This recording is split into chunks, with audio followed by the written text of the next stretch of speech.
Allez, c'est parti. On va voir ensemble comment une stratégie toute simple en 2 temps peut vraiment faire exploser le trafic sur Google. Et honnêtement, c'est beaucoup plus accessible que ce qu'on pourrait croire. Alors, regardez ce chiffre. 100 000. C'est le nombre de visiteurs qu'un petit site de niche, Bonsai Marie, est en passe d'atteindre en un seul trimestre. Et en partant de quasiment rien, c'est une croissance assez spectaculaire. La question, c'est comment? Quel est le secret? Eh bien, il ne s'agit pas d'une astuce magique ou d'une technique super compliquée. Non, c'est plutôt une approche très équilibrée. Une sorte de danse entre deux types d'actions SEO. Et c'est ça qu'on va décortiquer. Ok, voilà le programme. D'abord, on va poser les bases, comprendre cette idée d'équilibre en SEO. Ensuite, on va se pencher sur les 2 moteurs de cette machine, le réactif et le proactif. Et pour finir, on verra comment les faire tourner ensemble pour une croissance maximale. En fait, tout le jeu du SEO repose sur cette idée-là. C'est un équilibre constant. D'un côté, on doit protéger ce qu'on a déjà construit, et de l'autre, on doit aller chercher de la nouveauté, conquérir de nouveaux espaces. Et voilà où ça devient vraiment intéressant. On peut voir le SEO comme 2 métiers différents qui doivent collaborer. D'un côté, il y a le SEO réactif, c'est le mécanicien du site. Il répare les pannes, il colmate les fuites. De l'autre, il y a le SEO proactif, et lui, c'est l'architecte. Il dessine les plans pour l'avenir et il construit du neuf. Commençons par le premier moteur, le SOI réactif. Là, l'objectif, c'est de jouer un peu au détective. On part à la chasse aux pages qui sous-performent pour les réparer et bien souvent ça donne des résultats très rapides. Bon, alors comment on fait concrètement? C'est un processus en 4 étapes. Et le plus beau, c'est que ça se fait avec un outil gratuit, la Google Search Console. C'est un peu comme avoir un kit de diagnostic pour son site, histoire de trouver pile poil les contenus qui sont en train de perdre de la vitesse. Et voilà ce que ça donne, noir sur blanc. En un clin d'œil, ce tableau nous montre exactement ce qui se passe. On voit tout de suite cet article sur les anthuriums qui a perdu plus de la moitié de son trafic en une petite semaine. Bingo, on sait exactement où il faut intervenir. Et pourquoi c'est si crucial de s'en occuper?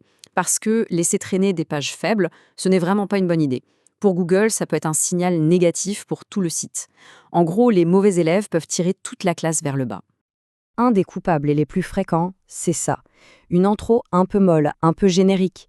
Elle ne dit rien de concret, elle ne va pas droit au but. Elle ne répond pas tout de suite à la question que la personne s'est posée en arrivant.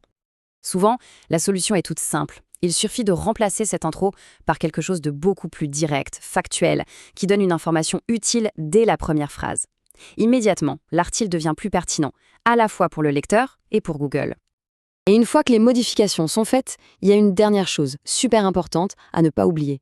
Il faut demander à Google de repasser voir la page. C'est un peu comme lui envoyer un message pour dire « Hey, j'ai tout nettoyé, viens jeter un œil, c'est beaucoup mieux maintenant ». Allez, on passe à la vitesse supérieure avec le deuxième moteur, le SEO proactif. Là, on ne fait plus que réparer, on se met à construire. C'est vraiment ça qui fait la différence entre un site qui se maintient et un site qui explose. Et ça commence par quoi? Par un audit proactif. L'idée, c'est de fouiller dans ses archives, de trouver les vieux articles, ceux qui sont un peu courts, qui manquent d'images, et de leur donner une seconde jeunesse, avec du contenu et des visuels 100% nouveaux. D'ailleurs, pour les visuels, il y a une technique redoutable aujourd'hui. On peut utiliser un outil comme ChatGPT. En lui donnant des instructions bien précises, on peut obtenir des images super pertinentes et qui collent parfaitement au texte qu'on vient de réécrire. C'est vraiment simple. On prend le texte de son article, on le donne à l'outil et hop, il nous sort une liste d'idées d'images très spécifiques à créer. Franchement, c'est un gain de temps et d'inspiration qui est juste énorme. On arrive maintenant à la stratégie proactive la plus puissante de toutes, ce qu'on appelle en anglais le listicle, ou l'article de liste. C'est ce format très connu du type « les 15 meilleures astuces pour » ou « le guide ultime des ». Et il ne faut surtout pas sous-estimer ce format. Un seul article de liste, il est vraiment bien fait, bien complet, peut potentiellement attirer jusqu'à 30 000 visiteurs par mois. Oui, un seul article, c'est un véritable aimant à trafic. Ce graphique, il est sans appel.